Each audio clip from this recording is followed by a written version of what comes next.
কেরালা রাজ্যের কোল্লাম জেলায় চাদায়ামঙ্গলমে অবস্থিত জটায়ু আর্ট সেন্টার বিশ্বের বৃহত্তম পাখির ভাস্কর্য, যা পৌরাণিক কাহিনী ও অ্যাডভেঞ্চারের এক অপূর্ব সংমিশ্রণ। বিখ্যাত চলচ্চিত্র নির্মাতা ও ভাস্কর রাজীব আঞ্চল প্রায় 10 বছর ধরে এটি নির্মাণ করেছেন। রাবণের হাত থেকে সীতাকে বাঁচাতে জটায়ুর বীরত্বপূর্ণ লড়াইকে যা সম্মানিত করে। এটি একটি পরিবেশ বান্ধব পর্যটনের একটি অনন্য উদাহরণ। এটি বিশ্বের বৃহত্তম পাখি ভাস্কর্য, যা প্রায় 200 ফুট দীর্ঘ এবং 150 ফুট চওড়া। রামায়ণে বর্ণিত সীতাকে রাবণ যখন লঙ্কায় নিয়ে যাচ্ছিলেন, তখন জটায়ু তাকে বাধা দিতে যুদ্ধ করেছিলেন এবং এখানেই আহত হয়ে পড়ে গিয়েছিলেন বলে বিশ্বাস করা হয়।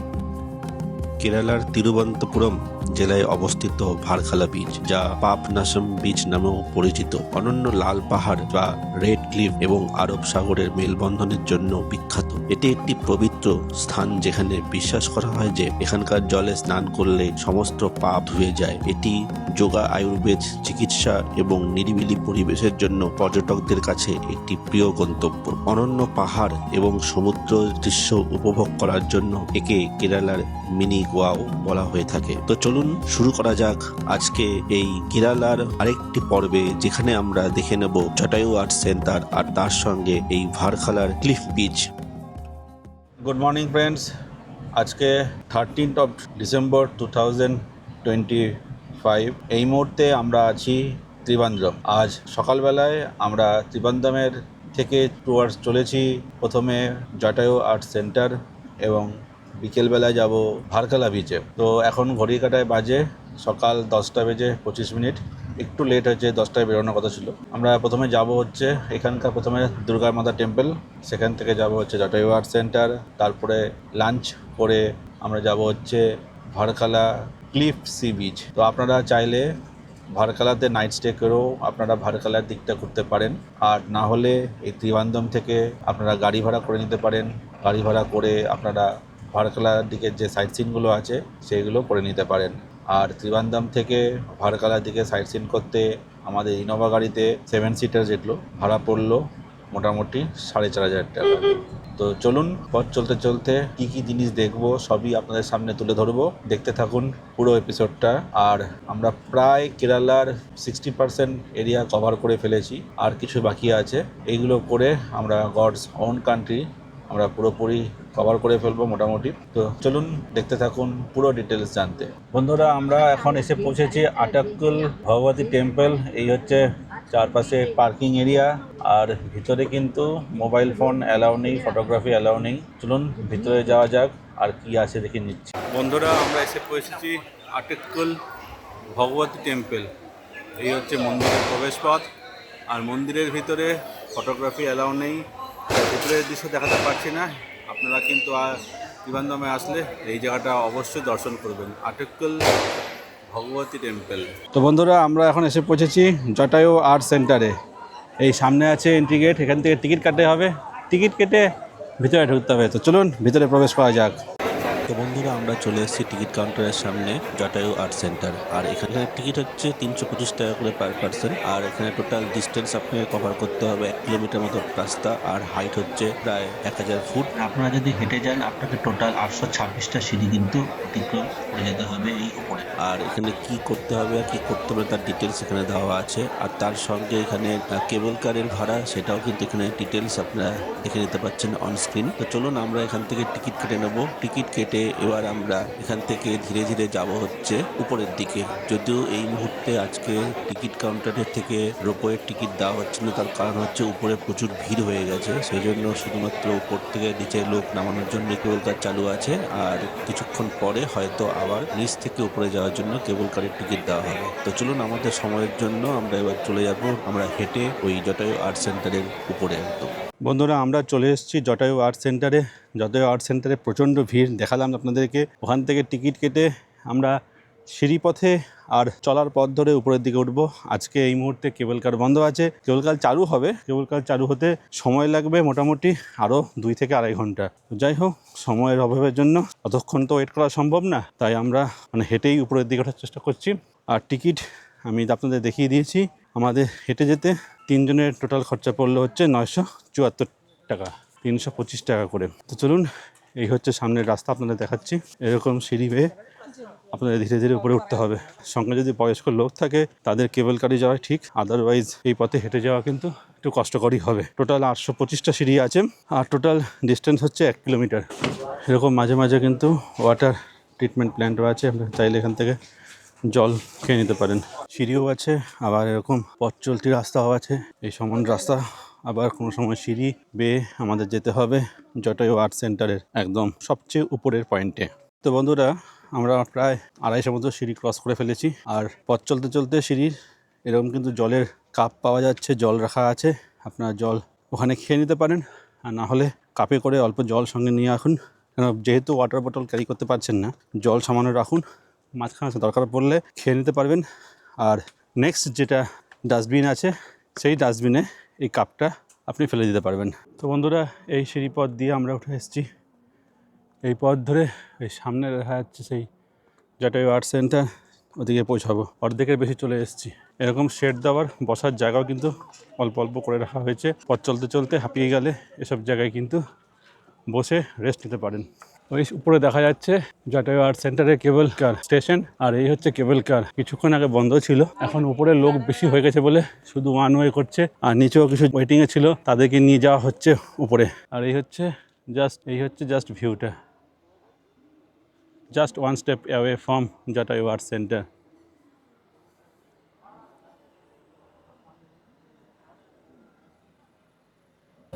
দেখুন মানুষের কী সব করেছে, খাবার দাবার খেয়ে টিস্যু পেপার এখানে ফেলে দিয়েছে। তো বন্ধুরা, আমরা এসে পৌঁছেছি জটায়ু আর্ট সেন্টারে একদম টপে। আর জায়গাটা কিন্তু বেশ ভালো, রৌদ্রোজ্জ্বল দিন, হিট বেশ ভালো আছে, ডিসেম্বর মাস, আজকে 14 তারিখ, তা সত্ত্বেও কিন্তু বেশ ভালো রোদের তেজ। আর এখান থেকে ভিউটা জাস্ট অসম। উপর থেকে 360 ভিউটা জাস্ট এরকম।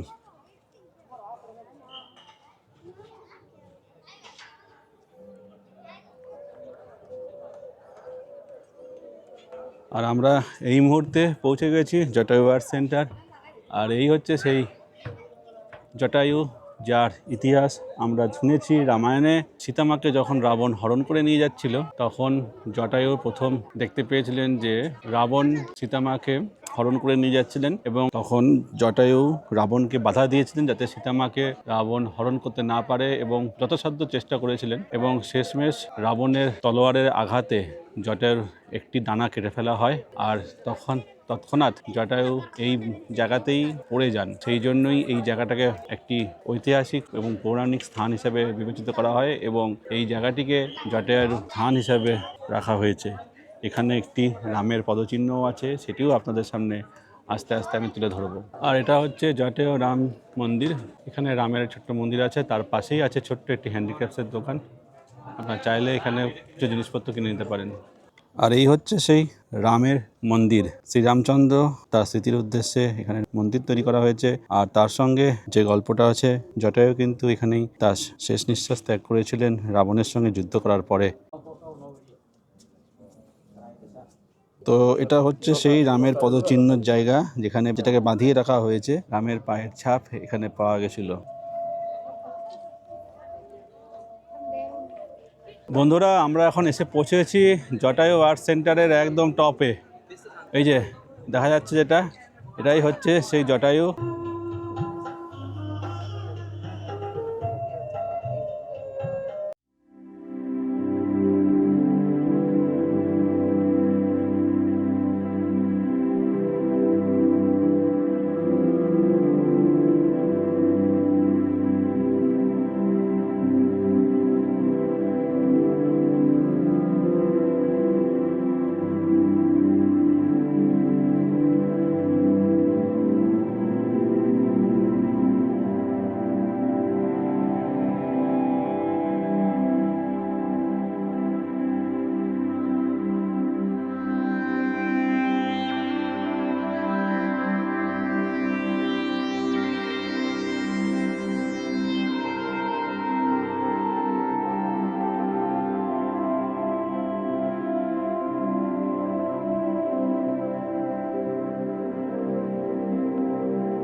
আর আজকে দেখুন কত লাইন পড়েছে, প্রচুর লোক। আজকে শনিবার, ছুটির দিন, প্রচুর লোক কিন্তু দেখুন কেবল কারের জন্য লাইন দিয়ে দাঁড়িয়ে আছে, কেবল কারে যাবে বলে।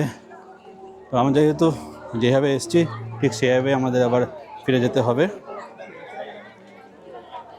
এই হচ্ছে কেবল কারের লাইন।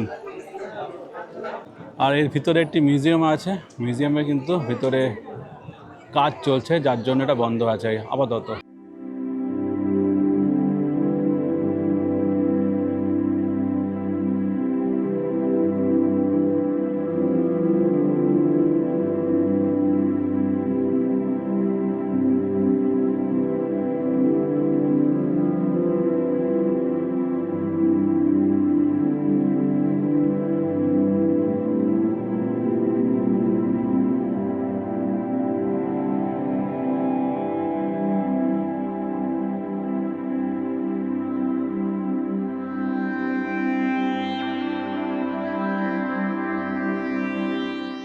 একদম উপরে এসে আপনারা কিছু স্ন্যাক্সের দোকানও পেয়ে যাবেন, বড়া, ইডলি, সাম্বার এসব আপনারা পেয়ে যাবেন। সেসব ব্যবস্থা কিন্তু এখানে আছে, সুলভ মূল্যের বিনিময়ে আপনারা কিছু খেয়ে নিতে পারেন এখানে। নামার সময় তো কোনো সমস্যা হবে না, ইজিলি নেমে আসতে পারবেন। ওঠার সময় কিন্তু বেশ ভালো বেগ পেতে হয়েছে। আর পিছনে দেখছেন এরকম বসার জায়গা কিন্তু আছে।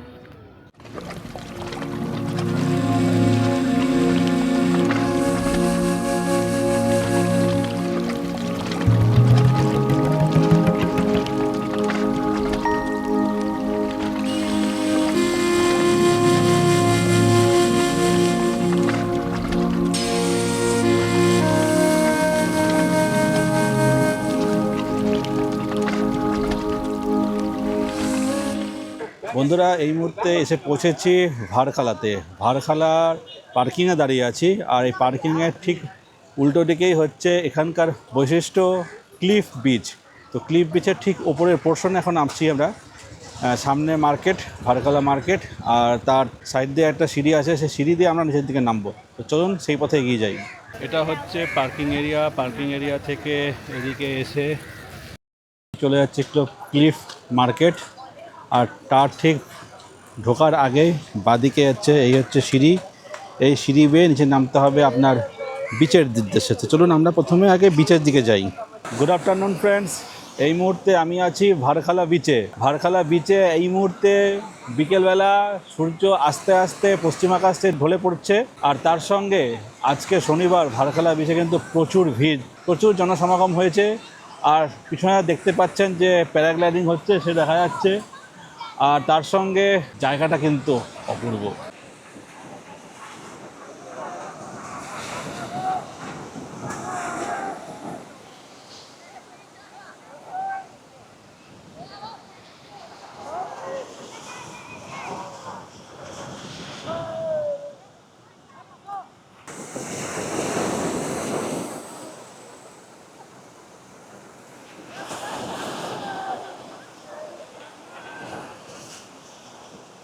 ভারখালা বিচের মধ্যে দিয়ে এই মুহূর্তে হেঁটে চলেছি। আর সূর্য প্রায় অস্তগামী হতে চলেছে। ভারখালা বিচের মেন অ্যাট্রাকশন হচ্ছে এই অস্তগামী সূর্য। এই সময় পুরো সমুদ্রের জলের মধ্যে একটা সুন্দর আভা পড়ে। আর তার জন্য এই সমুদ্র দেখতে আরও মোহময়ী হয়ে ওঠে, অপূর্ব লাগে। চলুন সেই দৃশ্য আর কিছুক্ষণ পরেই হয়তো আমরা চাক্ষুষ করতে পারবো, ততক্ষণ ওয়েট করি। আর এইখানে এখন বিচের মধ্যে দিয়ে একটু হেঁটে বেড়াচ্ছি। আজকে প্রচুর পর্যটক কিন্তু এই বিচের মধ্যে এনজয় করছে।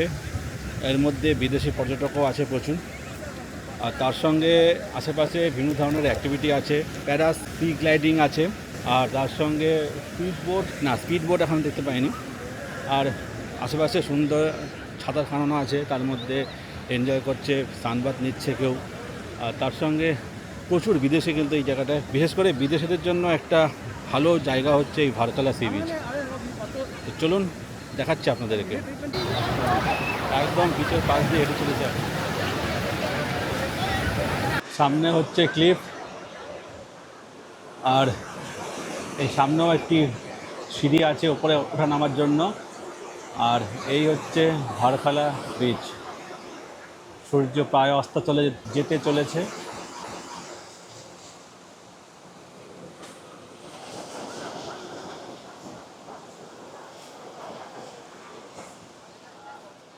আজকে পুরো দীঘাপুরীর মতো লাগছে সি বিচটা। তো বন্ধুরা, সন্ধে হতে চলেছে, আর সন্ধে হওয়ার সঙ্গে সঙ্গে এই বিচের পাশে প্রচুর সিকিউরিটি আছে, যারা সমুদ্রের জলের একটু গভীরে চলে যাচ্ছে তাদেরকে কিন্তু বাঁশি বাজিয়ে ক্রমাগত বলছে যে আপনারা তাড়াতাড়ি পাড়ে চলে আসুন, কেননা সন্ধ্যের পরে এই বিচ কিন্তু আর সাধারণ পাবলিকদের জন্য অ্যালাউ করা হয় না, কোনো পর্যটকের জন্য অ্যালাউ করা হয় না। আর এই সূর্যের আলোটা পড়ছে দেখুন জলের মধ্যে, এক অভূতপূর্ব শোভায় শোভিত হয়েছে এই আরব সাগরের এই সান্ধ্যকালীন সমুদ্রের জল।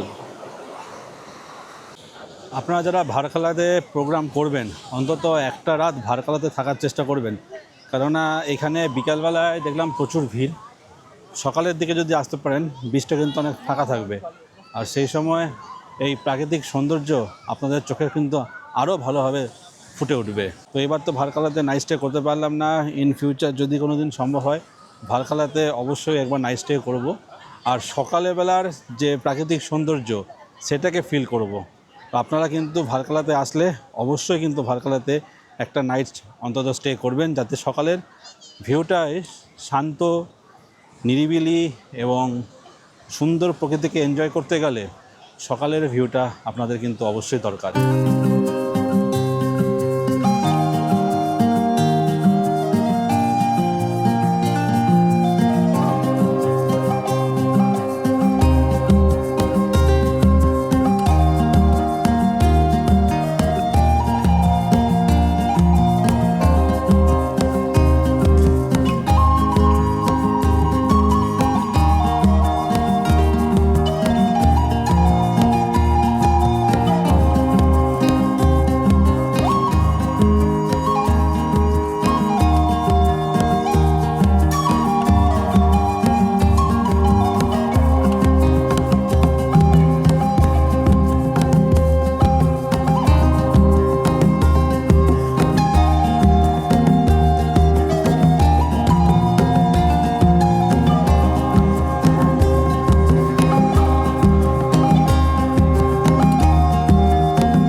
বন্ধুরা, আর এখন আমরা চলে এসেছি ভারকালা ক্লিফ বিচের যে শপিং এরিয়া আছে, এই ক্লিফ বরাবর ফুটপাথ ধরে আশেপাশে প্রচুর হোটেল, রেস্টুরেন্ট, শপিং করার জিনিসপত্র কিন্তু পেয়ে যাবেন।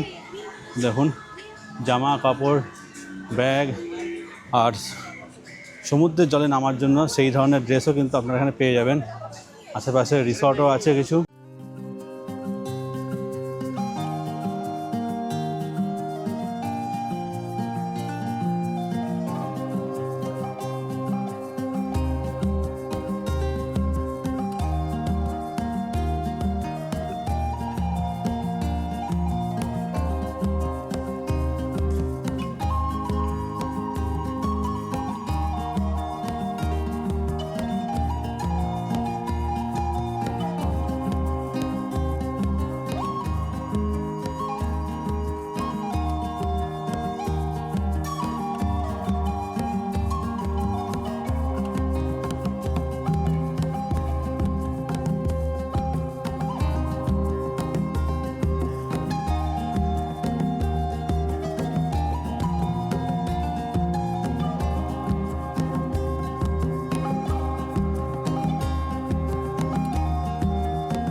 সন্ধ্যেবেলায় এই ক্যাফেটেরিয়াগুলো দেখুন কি সুন্দর আলোকসজ্জায় সেজে উঠেছে, সঙ্গে আপনারা এখানে ক্যান্ডেল লাইট ডিনার করতে পারেন, আর আশেপাশে প্রচুর রিসর্টও কিন্তু আছে।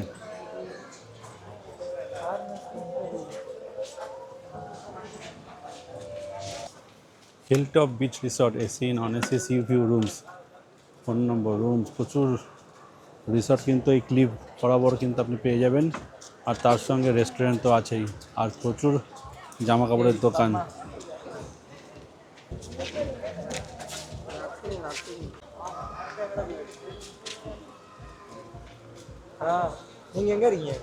তো বন্ধুরা আমরা এখন হেঁটে হেঁটে যাচ্ছি হচ্ছে ব্ল্যাক স্যান্ড বিচ যেটা দিকে আছে সেই দিকটাতে। আমরা হয়তো আর যেতে পারবো না, কারণ অন্ধকার হয়ে গেছে, ওই বিচে আর যাওয়া যাবে না। সবগুলো দেখার জন্য কিন্তু আপনাকে একটা নাইট এই ভালকাতায় নাইট স্টে করতে হবে।